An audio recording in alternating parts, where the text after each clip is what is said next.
Sir, ಈಗ ಆರೋಗ್ಯ ಹಕ್ಕು ಬಗ್ಗೆ ನೀವು ಹೇಳುವಾಗ ಬೇರೆ ಬೇರೆ ದೇಶಗಳಲ್ಲೂ ಕೂಡ ಇದನ್ನ ಜಾರಿ ಮಾಡಿದ್ದಾರೆ. ಅಲ್ಲಿರುವಂತ ಜನರು ಇದರ ಫಲವನ್ನ ಪಡ್ಕೋತಾ ಇದ್ದಾರೆ ಅಂತ ಹೇಳಿದ್ರಿ.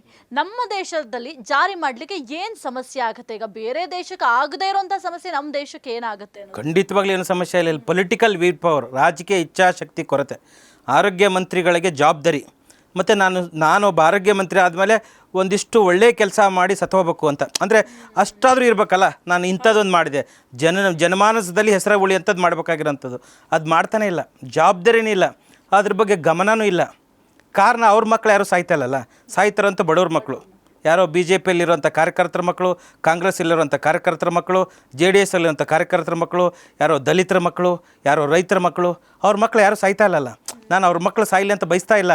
ಅದೇ ದುರಾದೃಷ್ಟ, ಅವ್ರ ಮಕ್ಕಳು, ಅವ್ರ ಹೆಂಡತಿ, ಅವ್ರೆಲ್ರಿಗೂ ಸೇವೆ ಸಿಗುತ್ತೆ, ಎಲ್ರಿಗೂ ಆರೋಗ್ಯ ಸಿಗುತ್ತೆ. ನಮ್ಮ ಇಡೀ ದೇಶನೇ, ಇಡೀ ರಾಜ್ಯನೇ, ನಮ್ಮ ಇಡೀ ಕರ್ನಾಟಕ ರಾಜ್ಯದಲ್ಲಿ 224 ಶಾಸಕರು, ಸುಮಾರು ಒಂದು 200-250 ಫ್ಯಾಮಿಲಿ ಮಾತ್ರ ರನ್ ಮಾಡ್ತಾರಂಥದ್ದು. 6 ಕೋಟಿ ಕನ್ನಡಿಗರನ್ನ ಆಳ್ತಾರಂಥದ್ದು ಇದೇ ಈ ಪುಡಾರಿ ರಾಜಕಾರಣಿಗಳು. ಇವರಿಂದನೇ ಹಿಂಗೆ ಹಾಳಾಗ್ತಾರಂಥದ್ದು. ಹಾಗಾಗಿ ಜನ ಪ್ರಶ್ನೆ ಮಾಡಬೇಕು, ಇವಾಗ ಯಾರು ದೊಡ್ಡವರಲ್ಲ ಅನ್ನೋದಕ್ಕೆ ಒಂದು ನಿದರ್ಶನ ಆಗಿರೋಂಥದ್ದು. ಯಾರು ಮಹಾತೀತರು ಅತೀತರು ಏನು ಅಲ್ವೇ ಅಲ್ಲ.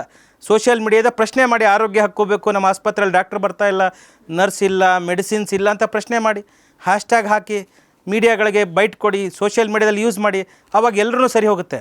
ಪ್ರಶ್ನೆ ಮಾಡದೇ ಇದ್ದರೆ ಯಾವ ಹಕ್ಕುಗಳು, ಯಾವ ಸೌಲಭ್ಯಗಳು, ಯಾವ ಸರ್ಕಾರ, ಯಾವ ಅಧಿಕಾರಿನೂ ಬಗ್ಗೋದಿಲ್ಲ. ಯಾಕಂದರೆ ಅಷ್ಟಿಗೆ ಸಿಸ್ಟಮ್ ಅವ್ರಿಗೆ ಸೆಟಪ್ ಆಗಿಬಿಟ್ಟಿದೆ.